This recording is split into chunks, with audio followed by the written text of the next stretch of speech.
ভাঙড়ে তৃণমূল নেতা রেজ্জাক খা খুনের গ্রেফতার আরও এক তৃণমূল নেতা।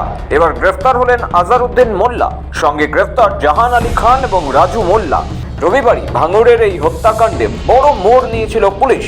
রেজ্জাককে খুনের অভিযোগে গ্রেফতার করা হয়েছিল তৃণমূল নেতা মোফাজ্জল মোল্লাকে। রেজ্জাকের পাশের বুথের সভাপতি তথা ভাঙড় বিধানসভা তৃণমূল কমিটির সদস্য ছিলেন এই দাপুটে নেতা। এবার পুলিশের জালে আরও এক তৃণমূল নেতা। জানা গিয়েছে আজহারউদ্দিন আগে আইএসএফ করলেও গত বছরের জুলাই মাসে শওকত মোল্লার হাত ধরেই আসমা বিবি এবং আজহারউদ্দিন মোল্লা তৃণমূলে যোগ দেয়। আইএসএফে থাকাকালীন বোমা বাঁধতে গিয়ে বিস্ফোরণ হওয়ায় গুরুতর আহত হয়েছিলেন আজহারউদ্দিন। আহত অবস্থাতেই তৃণমূলে যোগ দিয়েছিলেন আজহারউদ্দিন। রবিবার রাতে পোলেরহাট থানা এলাকার একটি আবাসন থেকে আজহারউদ্দিন মোল্লাকে গ্রেফতার করে উত্তর কাশীপুর থানার পুলিশ। আগেই গ্রেফতার হওয়া তৃণমূল নেতা মুফাজ্জল মোল্লাকে জিজ্ঞাসাবাদ করে এবং ফোনের টাওয়ার লোকেশন ট্র্যাক করেই রবিবারই আজহারউদ্দিন মোল্লাকে গ্রেফতার করে পুলিশ। তার সঙ্গে গ্রেফতার করা হয় জাহান আলী খান ওরফে কাঙাল এবং রাজু মোল্লাকে। এই তিনজন মোফাজ্জল মোল্লার শাগরেদ বলে খবর পুলিশ সূত্রে। ধৃত মোফাজ্জলই রাজ্জাক হত্যাকাণ্ডের মাস্টার মাইন্ড বলে দাবি করেছে পুলিশ। গত বৃহস্পতিবার সন্ধ্যায় ভাঙড়ের চালতাবেরিয়া অঞ্চলে বাড়ি ফেরার পথে দুষ্কৃতীদের গুলিতে প্রাণ হারান রাজ্জাক খা। প্রথমে পরপর 3টি গুলি করা হয়, পরে মৃত্যু নিশ্চিত করতে ধারালো অস্ত্র দিয়ে কোপানো হয়। ঘটনার খবর পেয়ে আসে কাশীপুর থানার পুলিশ। ঘটনাস্থলে যান কলকাতা পুলিশের সিপি মনোজ ভার্মা। তিনি সবকিছু খতিয়ে দেখেন। তারপর সেই ঘটনায় দুজনকে পাকড়াও করে জিজ্ঞাসাবাদ শুরু করে পুলিশ। উত্তর কাশীপুর থানার পাশাপাশি কলকাতা পুলিশের গোয়েন্দা দপ্তরে গুন্ডা দমন শাখা এবং স্পেশাল ব্রাঞ্চের দুটো অফিসাররা এই ঘটনার তদন্ত করছেন। জানা গিয়েছে দীর্ঘদিন থেকে বিবাদ চলছিল রেজ্জাকের সঙ্গে। তবে মোফাজ্জল নিজে গুলি চালায়নি, লোক ভাড়া করে খুন করে বলে পুলিশ প্রাথমিকভাবে জানতে পেরেছে। অভিযুক্ত পুলিশকে জানিয়েছেন রাজনৈতিকভাবে এলাকা দখল করার জন্য এই কাজ করেছে। রাজনৈতিকভাবে রেজ্জাক খা এর উত্থান মেনে নিতে পারেননি বলেই এই ঘটনা ঘটিয়েছেন। এদিকে রেজ্জাক খা খুনের ঘটনায় উত্তপ্ত রাজ্য রাজনীতি। মৃত রেজ্জাক খা ক্যানিং পূর্ব কেন্দ্রের তৃণমূল বিধায়ক শওকত মোল্লার ঘনিষ্ঠতা ছিল বলে জানা গিয়েছে। এলাকায় দীর্ঘদিন ধরেই সংগঠনের কাজ করছিলেন তিনি। খুনের ঘটনায় সরাসরি ভাঙড়ের আইএসএফ বিধায়ককে কাঠগড়ায় দাঁড় করিয়েছিলেন ক্যানিং পূর্বের বিধায়ক শওকত মোল্লা। খান আমাদের বিধানসভা কমিটির সদস্য, আমাদের স্ট্রং লিডার।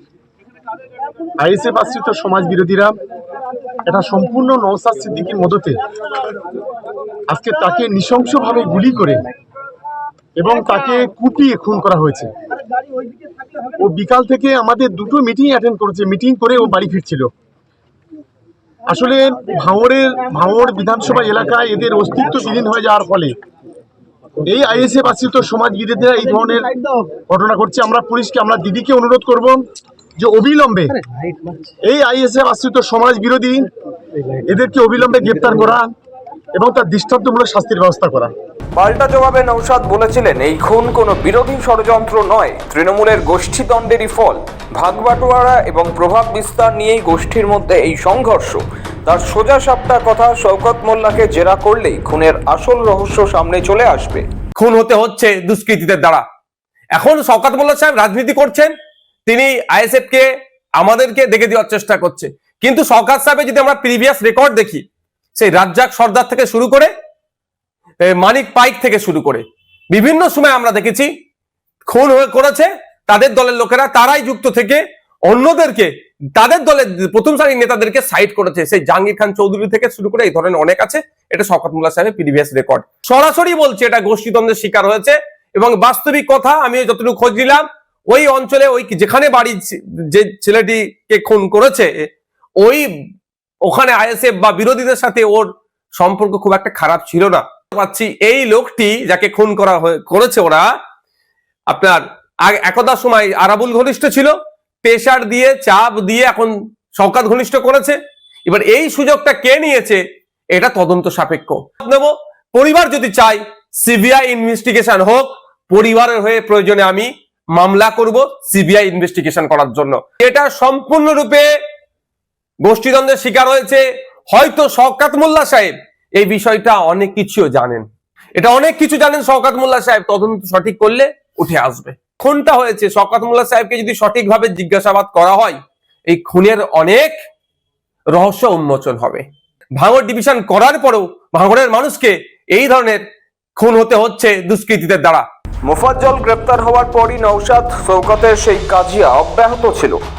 আইএসএফের মদতপুষ্ট এরা, খুনির কোনো জাত হয় না। আমরা এফআইআর এ কোনো নাম দিইনি, আমরা প্রকৃত খুনিদের অ্যারেস্ট করার কথা বলেছিলাম। পুলিশকে ধন্যবাদ জানাবো। তৃণমূলের কোনো গোষ্ঠীতন্ত্রের কোনো বিষয় এখানে নেই। এখানে আইএসএফ এর মদতপুষ্ট হয়ে আজকে যে বা যারা খুন করেছে তারা কখনো দলের লোক হতে পারে না। আর মোফাজ্জল আমাদের দলের কোনো পদাধিকারী নয়। লক্ষ লক্ষ মানুষ তৃণমূল, কোটি কোটি মানুষ তৃণমূল কংগ্রেসে আছে। তৃণমূল কংগ্রেসের ঘাড়ে দোষ চাপিয়ে লাভ নেই। আমি আজও বলছি এরা আইএসএফ এর মদতপুষ্ট হয়ে এই ঘটনা ঘটিয়েছে। এটাকে ধামাচাপা দেওয়ার জন্য শওকত মোল্লা সাহেব উঠে পড়ে লেগেছে।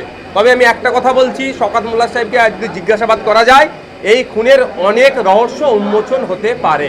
রেজ্জাক হক ক্যানিং পূর্ব কেন্দ্রের তৃণমূল বিধায়ক শওকত মোল্লার ঘনিষ্ঠ ছিলেন বলে জানা গিয়েছে। এলাকায় দীর্ঘদিন ধরেই সংগঠনের কাজ করছিলেন তিনি। তৃণমূলের অঞ্চল স্তরের গুরুত্বপূর্ণ পদেও ছিলেন রেজ্জাক। স্থানীয়দের দাবি ছিল তার জনপ্রিয়তা এবং রাজনৈতিক সক্রিয়তাই তাকে টার্গেট বানিয়েছে। ফলে পরিকল্পিত খুন বলেই দাবি তৃণমূল কর্মীদের একাংশের। তবে মৃত্যুর কারণ নিয়ে এখনো স্পষ্টভাবে কিছু জানা যায়নি। জাহেদ মিস্ত্রির রিপোর্ট, সময়, কলকাতা।